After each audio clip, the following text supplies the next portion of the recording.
ஆண்டவர் அதிசயங்களை செய்கிற தேவன்.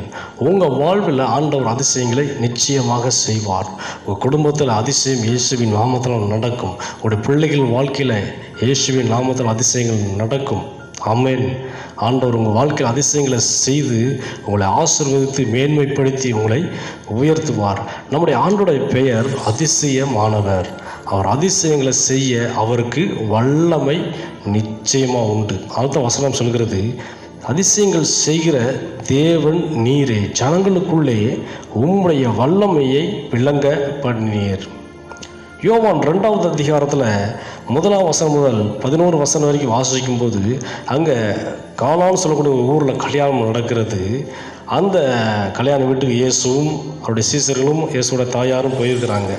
அந்த கல்யாண வீட்டில் ஒரு குறைவு உண்டாகிறது. என்னன்னா, திராட்சை ரச குறைவு உண்டாகிறது. உடனே அந்த திராட்சை ஜூஸை ரெடி பண்ண முடியாது. ஏன்னா திரளான மக்கள் இருக்கிறாங்க, ஏகப்பட்ட ஜனக்கூட்டம் அங்கே இருக்கிறாங்க. உடனே ரெடி பண்ண முடியாது.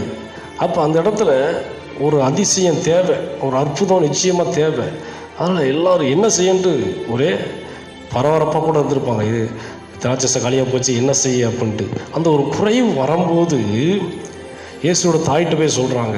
இயேசுவோட தாய் என்ன செய்கிறாங்க, இயேசுகிட்ட வந்து சொல்கிறாங்க. அப்பா அவர் சொல்கிறாரு, என்னுடைய வேலை இன்னும் வரவில்லை அப்படின்னு சொல்லி கொஞ்சம் நேரம் கழித்து என்ன செய்கிறாருன்னா, அந்த இடத்துல தண்ணீரை திராட்சை ரசமாய் மாற்றுகிறார். அல்லேலூயா. அதிசயங்களை காண செய்கிறார். அப்போ உங்கள் வாழ்க்கையிலையும் குறைவுகள் எல்லாவற்றையும் தேவனுக்கு தெரியப்படுத்தும் போது, ஆண்டவர் சமூகத்தை தெரியப்படுத்தும் போது அந்த குறைவுகளை ஆண்டவர் மாற்றிடுவார். அப்போ அதிசயம் நடக்கும்.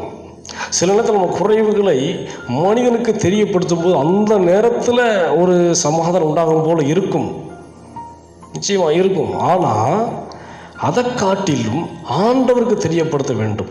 ஒரு கல்யாண வீட்டில் குறைய மனுஷர்கிட்ட தெரியப்படுத்தி பார்த்தாங்க, இயேசுவோட தாய்க்கு தெரியப்படுத்தி பார்த்தாங்க, அற்புதம் நடக்கலை. ஆனால் இயேசுவுக்கு தெரியப்படுத்த பின்பு தான் இந்த இடத்துல அற்புதம் நடந்தது. தண்ணீரை திராட்சரசமாய் மாற்றினார். ஆமென். அந்த இடத்துல ஒரு சமாதானத்தை தந்தார். அந்த இடத்துல ஒரு சந்தோஷத்தை, மகிழ்ச்சியை ஆண்டவர் தந்தார். இன்னைக்கும் உங்கள் குடும்ப வாழ்க்கையில் ஏதோ ஒரு குறைவுகள் காணப்படலாம். ஆண்டவரே, இப்படிப்பட்ட குறைவுகள் இருக்குதாப்பா, இதெல்லாம் மாற்றி போடுங்க. எங்கள் வாழ்க்கையில் ஒரு அதிசயம் நடக்கணும் ஆண்டவரே, எங்கள் குடும்பத்தில் ஒரு அதிசயம் நடக்கணும் ஆண்டவரே, நான் செய்கிற வேலையில் ஒரு அதிசயம் நடக்கணும் ஆண்டவரேன்னு சொல்லி நீங்கள் ஜெபிச்சுக்கிட்டு இருக்கலாம்.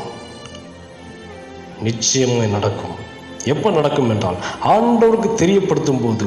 ஆண்டவருடைய பெயர் அதிசயமானவர். அல்லேலூயா. அப்போ அதிசயம் செய்கிற தேவன் அவர் ஒரு மாத்திரம்தான். அவருடைய வல்லமை அதிசயங்களை செய்யும். அப்போ உங்கள் வாழ்வில் அதிசயம் வேணும், உங்கள் குடும்பத்தை அதிசயம் வேணும், நீங்கள் செய்கிற வேலையில் அதிசயம் வேணும் என்றால், அதிசயங்கள் எல்லாம் நடக்கணும்னா ஆண்டவருக்கு தெரியப்படுத்துங்க. ஆண்டவரே, நீங்கள் செய்யுங்கப்பா. அன்னைக்கு ஒரு கல்யாண வீட்டில் குறைவில் ஆண்டவர்கிட்ட சொன்னாங்க, இயேசுகிட்ட வந்து சொன்னாங்களே, தண்ணியை திராட்சரசமாய் மாற்றின நம்ம ஆண்டவர் இயேசு கிறிஸ்து நிச்சயம் உங்கள் குறைவெல்லாம் மாற்றி நீங்கள் எந்த காரியத்தில் செபித்து கொண்டிருக்கீங்களோ அந்த காரியங்களில் அவர் அதிசயங்களை அவர் விளங்க பண்ணுவார். அல்லேலூயா. நிச்சயமாக நடக்கும். தொடர்ந்து செபிச்சுக்கிட்டே இருங்க, அதிசயங்களை நீங்கள் பார்ப்பீங்க. ஆமென். ஆண்டவரை மகிமைப்படுத்துங்க.